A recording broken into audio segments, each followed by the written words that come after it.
And we're live. Yes, hello. Happy Wednesday. Happy any day you find this. Much love. This is Jay Balvale here to bring you some more Crowley. Yep, that's what we're going to do. We just finished up a book, QBL. If you haven't checked it out yet, be sure to do so. Just don't let yourself get a little too confused by the end. Easy to do. Better make sure I got my sound working real great before I just peel into it. Where is it? Come on.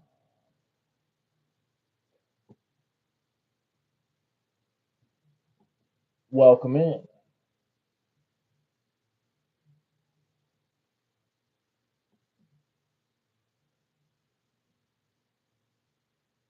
Okay.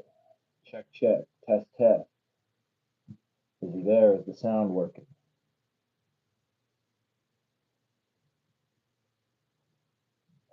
Yeah, it is. My Gnosis. Yo, what's up, dude? It's good to see you. Glad to have you here. And no worries if you can't pop in on the chat. Your presence is a blessing, my man. I hope all is well. I hope that you got your move all taken care of and it went smooth. Sound is muffled.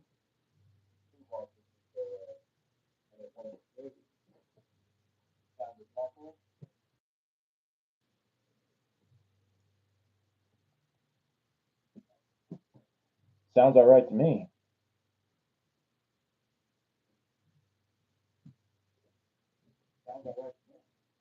I guess it does sound a little off, huh?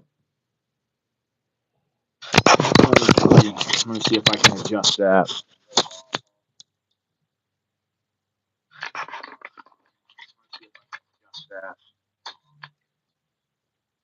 Check, check.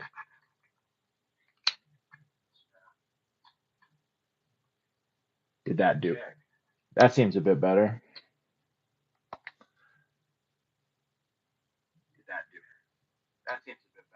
Okay, we'll get rid of that echo then.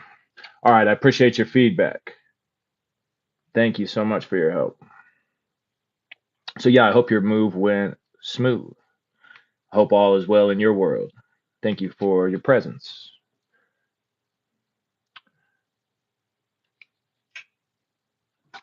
And I'll get some music playing and then we'll see what Crowley's got to say and gonna get to saying. That's better.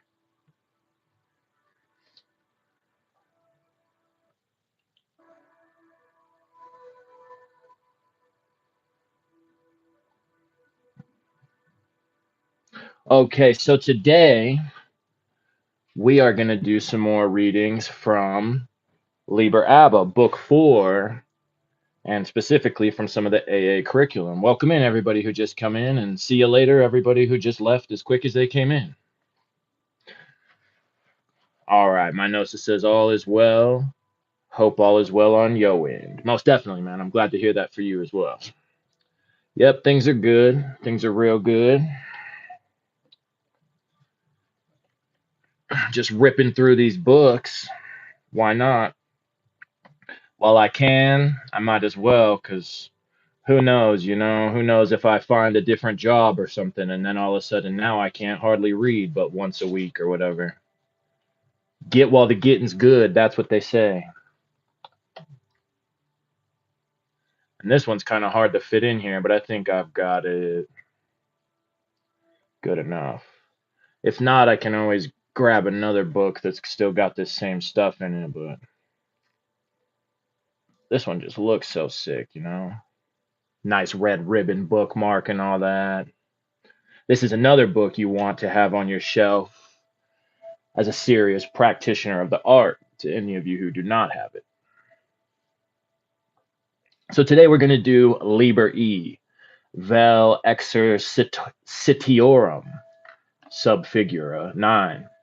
This one's pretty good. He goes into a little bit of yogic stuff and a little bit for your clairvoyance, and then there's a reading list at the end. And so let's just do it, huh? Let's just get right into it. So Liber E, Vel Exercitiorum, subfigure 9, Section 1. It is absolutely necessary that all experiments should be recorded in detail during or immediately after their performance. How many of you slacking on that? That's all right. I slack on that a bit myself. Mostly all the very significant things I'll write down, but I should probably be better about just writing. I don't know, for a while I would be pretty good about just writing every little thing, but at a certain point you kind of realize like, okay, I can maybe not write this, but certainly be documenting all your significant stuff, especially any new experiments. It is highly important to note the physical and mental condition of the experimenter or experimenters. The time and place of all experiments must be noted. Also, the state of the weather and generally all conditions which might conceivably have any result upon the experiment, either as adjuvants or to or causes of the result, or as inhibiting it, or as sources of error. The AA will not take official notice of any experiments which are not thus properly recorded. So yeah, if you go and join the AA, that's part of what's going to happen is they're going to really make sure you're documenting everything, handing it in. It's going to, well, they don't call it the great work for nothing because it's a lot of work. It is not necessary at this stage for us to declare fully the ultimate end of our researches, nor indeed would it be understood by those who have not become proficient in these elementary courses. The experimenter is encouraged to use his own intelligence and not to rely upon any other person or persons, however distinguished, even among ourselves. The written record should be intelligibly prepared so that others may benefit from its study. The book of John St. John, published in the first number of the Equinox, is an example of this kind of record by a very advanced student. It is not as simply written as we could wish, but will show the method. The more scientific the record is, the better. Yet the emotions should be noted as being some of the conditions. Let then the record be written with sincerity and care, and with practice it will be found more and more to approximate to the ideal. Section 2, Physical Clairvoyance. And then footnote, this experiment designed by Crowley in 1900, first published in 1909, now famous through a Dr. Rhine. Kiefer Unmanned Aviation. Welcome. Kiefer Unmanned Aviation says, stupid. Well, hey man, to each their own, huh? You're talking about this or you're talking about yourself? Okay, so physical clairvoyance. Take a pack of 78 tarot playing cards. Shuffle, cut, draw one card. Without looking at it, try to name it. Write down the card you name and the actual card. Repeat and tabulate results.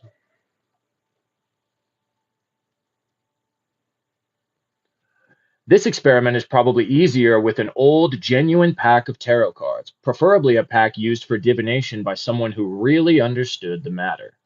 Remember that one should expect to name the right card once in 78 times. Also, be careful to exclude all possibilities of obtaining the knowledge through the ordinary senses of sight and touch or even smell. There was once a man whose fingertips were so sensitive that he could feel the shape and position of the pips and so judge the card correctly. It is better to try first the easier form of the experiment by guessing only the suit. Remember that in 78 experiments, you should obtain 22 trumps and 14 of each other suit, so that without any clairvoyance at all, you can guess right twice in 7 times, roughly by calling trumps each time. Note that, so if that's confusing, he's saying that it'd be easier at first to either guess this is a trump card or to guess this is a cups or this is a wands, but maybe as you get a little more into the practice, then maybe specifically this is the emperor or this is the three of wands.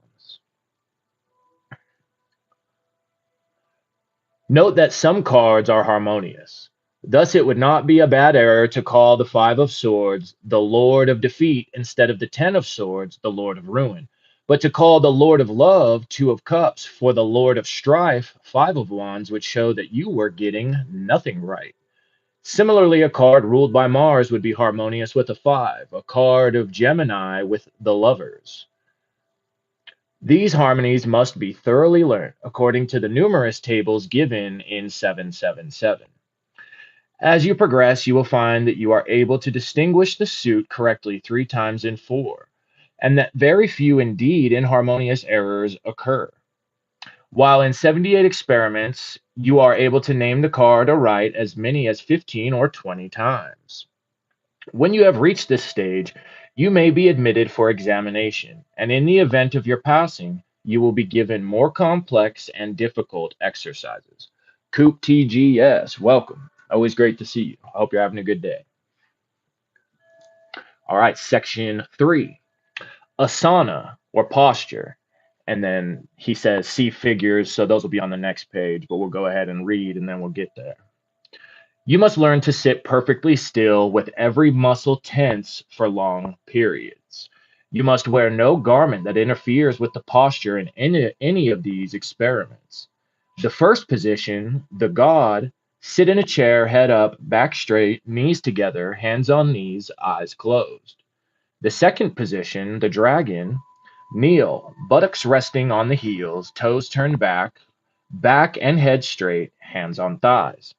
The third position, the ibis, stand, hold left ankle with right hand, and alternately practice right ankle and left hand, etc. Free forefinger on the lips. Okay, so that's, here we got some of these here. So there's the ibis. You can see he's got that free forefinger on the lips in that sign of silence type mudra, with the right arm grabbing the left ankle. The god form, or the god posture, sitting kind of like the Abe Lincoln statue with the hands on the knees, feet just down, sitting straight up like in a chair or whatever. The thunderbolt he hasn't explained yet. And then the dragon position, so right there where you've got your feet under your bum, seated with your hands right there on your thighs. So this will be kind of similar to like in Dharana Darshan, where he talks about Kayasterium. And so you're wanting to just be so very still. In one of these asanas, you're going to want to just sit so very still. And then over here, he's got a couple other postures. The dying Buddha, which he hasn't, obviously hasn't explained these yet, but he looks like he's laid on the side, arm rested in the one hand, other arm stretched across. The hanged man, which looks very much like the hanged man card, with the one leg tucked, the other leg straight out, hands behind the head, and then the corpse. Let's see what he has to say here too. So he says here, in the ibis, the head is tilted very slightly too far back. In the thunderbolt, the right foot might be a little higher and the right knee lower with advantage. Okay. So maybe just critiquing these images a slight bit. And then this one, it says, these 3 recumbent positions are more suitable for repose after meditation than for meditation itself. All right, nice. Good to know. Oh, he's got some more images here. Well, very good. So he's got the arrowhead. Looks like seated down, legs up like this, kind of like almost like a stretch you might do in gym class with the hands reached out to your feet. The bear kind of looks like crying in the shower, all hunched over in the knees there. The ivy, the one leg over the other, while you're seated down too, your head tucked in, the way the arms tucked in there too. And it doesn't look like he explains some of these, so the best we're going to have to go off is these images. The parallelogram, another gym class stretch right there, huh? Reach out and touch the toes. He says, these positions with bowed head are suitable for asana and for meditation, but not for pranayama. All right. Okay, so the fourth position, the thunderbolt, sit left heel pressing up anus, right foot poised on its toes, the heel covering the phallus, arms stretched out over the knees, head and back straight. Various things will happen to you while you are practicing these positions. They must be carefully analyzed and described. Note down the duration of the practice, the severity of the pain, if any, which accompanies it, and the degree of rigidity attained, and any other pertinent matters. When you have progressed up to the point that a saucer filled to the brim with water and poised upon the head does not spill one drop during a whole hour, and when you can no longer perceive the slightest tremor in any muscle, when, in short, you are perfectly steady and easy, you will be admitted for examination, and should you pass, you will be instructed in more complex and difficult practices. Okay, so section 4, pranayama, regularization of the breathing. At rest in one of your positions, close the right nostril with the thumb of the right hand and breathe out slowly and completely through the left nostril while your watch marks 20 seconds. Or you could just count it in your head, do your best. You don't really got to worry about making it an exact second, but just count to 20, not too fast, not too slow. Breathe in through the same nostril for 10 seconds. Changing hands, repeat with the other nostril. Let this be continuous for 1 hour. When this is quite easy to you, increase the periods to 30 and 15 seconds. When this is quite easy to you, but not before, breathe out for 15 seconds, in for 15 seconds, and hold the breath for 15 seconds. When you can do this with perfect ease and comfort for a whole hour, practice breathing out for 40, in for 20 seconds. This being attained, practice breathing out for 20, in for 10, holding the breath for 30 seconds. When this has become perfectly easy to you, you may be admitted for examination, and should you pass, you will be instructed in more complex and difficult practices. You will find that the presence of food in the stomach, even in small quantities, makes the practices very difficult. So you might want to do this very first thing in the morning, huh? When you first wake up, you're a little bit in that fasted state because you've been sleeping all night and you don't, or maybe if you're somebody who, if you sleep all day and you're up all night, either way, when you first wake up from a good many hours of sleep, and so your stomach's good and empty, that's when I like to do pranayama, and I find it to be a very great way to start the day. Okay, he says, be very careful never to overstrain your powers, especially never get so short of breath that you are compelled to breathe out jerkily or rapidly. So yeah, build yourself up. Don't try to jump right to. I mean, he straight up tells you um, to build up to this, and I agree. And even like in the yogic books where this originally all comes from, they'll tell you the same, because it can also be from, like, in Pranayama, the Bihar book. I know that they talk about that it can be bad for the nervous system and the circulatory system. It can kind of put a strain on it if you start trying to go too hard too fast. Strive after depth, fullness, and regularity of breathing. Various remarkable phenomena will probably occur during these practices. They must be carefully analyzed and recorded. All right, section 5, Dharana, control of thought. Nice. Constrain the mind to concentrate itself upon a single simple object imagined. So a lot of people will do like a coffee mug, or maybe a basketball or a baseball, or just something really simple and easy to imagine and easy to hold in the mind. Ho ho ho, and here he goes. He says, the 5 tattvas are useful for this purpose. They are a black oval, a blue disc, a silver crescent, a yellow square, a red triangle. So there, just listen to Crowley instead. Do the tattvas. Proceed to combinations of simple objects. Example, a black oval within a yellow square, and so on. Proceed to simple moving objects, such as a pendulum swinging, a wheel revolving, etc. Avoid living objects. So don't do like people or animals. Proceed to combinations of moving objects. Example, a piston rising and falling while a pendulum is swinging. The relation between the two movements should be varied in different experiments. Or even a system of flywheels, eccentrics, and governor. During these practices, the mind must be absolutely confined to the object determined upon. No other thought must be allowed to intrude upon the consciousness. The moving systems must be regular and harmonious. Moth Ra, what's good? Welcome in. Always great to see you as well. All right, well, the squad's all here. Thank you guys. It means a lot when I see y'all popping in and contributing to the classroom. Well, the study more so. We're all students here.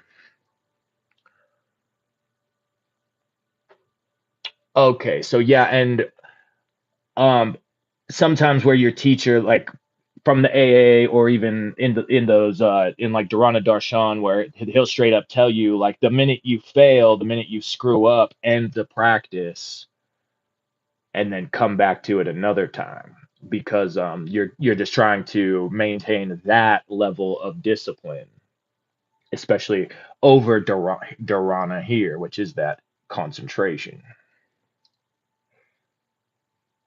Okay, let's see. I'm gonna reread this. I don't remember if I started this one before Mothra or not. Note carefully the duration of the experiments, the number and nature of the intruding thoughts, the tendency of the objects itself to depart from the course laid out for it, and any other phenomena which may present themselves. Avoid overstrain. This is very important. Okay, so that's another reason why they'll tell you to just end the practice because you don't want to overstrain. Proceed to imagine living objects. As a man, preferably some man known to and respected by yourself. In the intervals of these experiments, you may try to imagine the objects of the other senses and try to concentrate upon them. For example, try to imagine the taste of chocolate, the smell of roses, the feeling of velvet, the sound of a waterfall, or the ticking of a watch. Endeavor finally to shut out all objects of any of the senses and prevent all thoughts arising in your mind.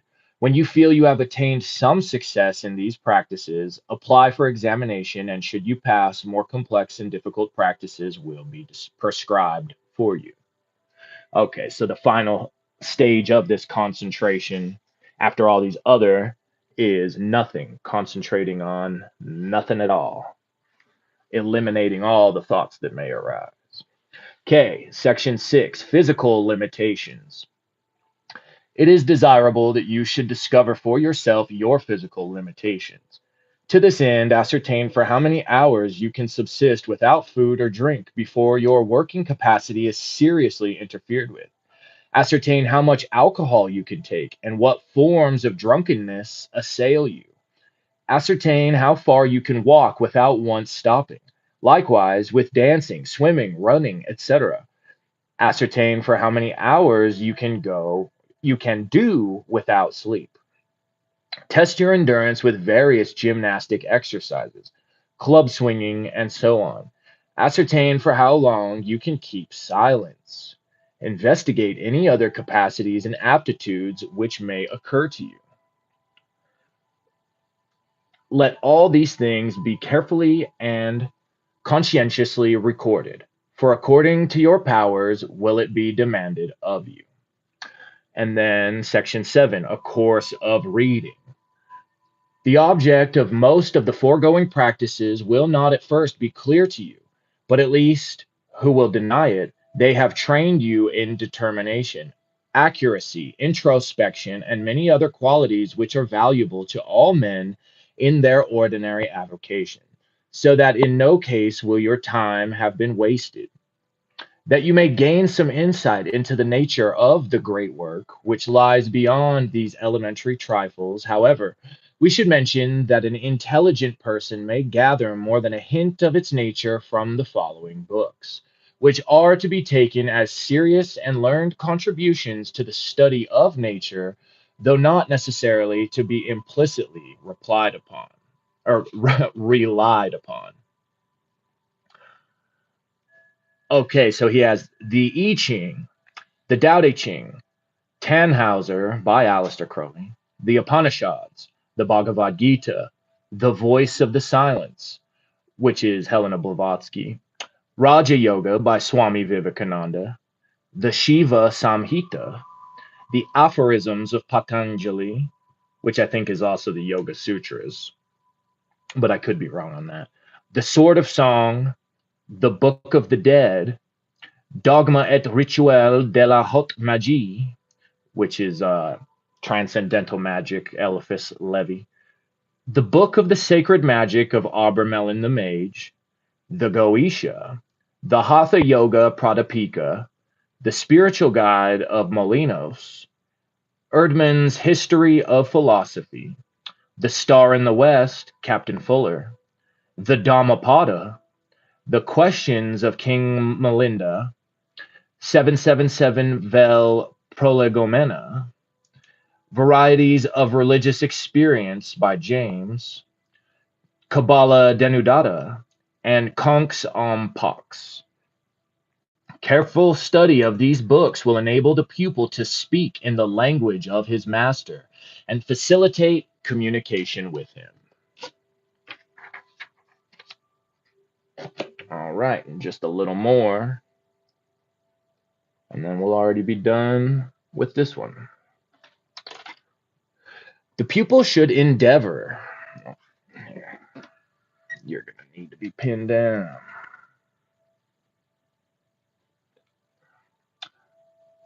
The pupil should endeavor to discover the fundamental harmony of these very varied works. For this purpose, he will find it best to study the most extreme divergencies side by side. Divergences side by side. He may at any time that he wishes apply for examination in this course of reading. During the whole of this elementary study and practice, he will do wisely to seek out and attach himself to a master, one competent to correct him and advise him. Nor should he be discouraged by the difficulty of finding such a person. Let him further remember that he must in no wise rely upon or believe in that master. He must rely entirely upon himself and credit nothing whatever but that which lies within his own knowledge and experience. As in the beginning, so at the end. We here insist upon the vital importance of the written record as the only possible check upon error derived from the various qualities of the experimenter. Thus, let the work be accomplished duly. Yea, let the work be let it be accomplished duly. If any really important or remarkable results should occur, or if any great difficulty presents itself, the AA should be at once informed of the circumstances. So yeah, like I said, go to the AA's website, seek out the AA, join the AA, or the OTO, or the Freemasons.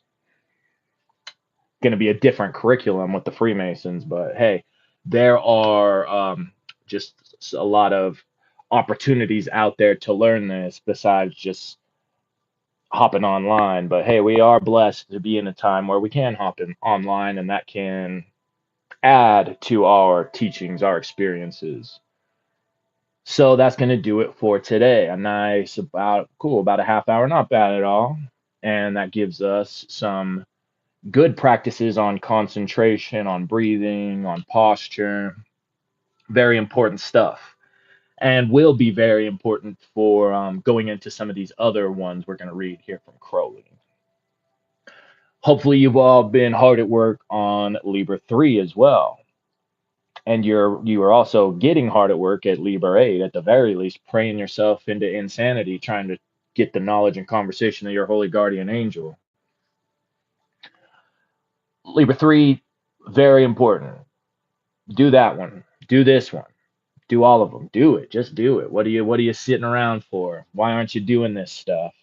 Why are you just listening to me yap about it, or anybody else you enjoy listening to yap about it? I get it. It's fascinating. It really is. You know what makes it that much more fascinating? When you actually do it. So get to work.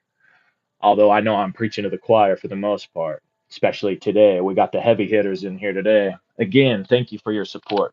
Much love to you all. So much gratitude to you all. And that's it. I don't got anything else to yap about. You know what the homework is, so start on it. Unless you're already doing this stuff, then good for you. Way to be ahead of the curve. Okay, enjoy the rest of your Wednesday. I'm gonna bring a few more Libers of Crowley's to you before I'm going to jump completely into a new book. So be on the lookout for that. And if you didn't get tapped in on QBL, well, definitely go get tapped in on QBL. Because the more Kabbalah, the merrier, at least in my house. All right, you guys, I'm out of here. This has been Jay Valdell. Much love to you all. Mothra, Coop, Kiefer, the unmanned aviation, who has no interest in this, and my Gnosis. Thank you all again. And enjoy the rest of your day. Everybody else, whenever else you get in on this, enjoy your day. Quit resisting nature. Go do some pranayama breathing. Go concentrate with Dharana. And we'll see you next time. Much love and bye-bye. Oh, yeah, and if you're new, be sure to hit a like, share, and subscribe, huh? Ha ha ha, you thought I forgot. Almost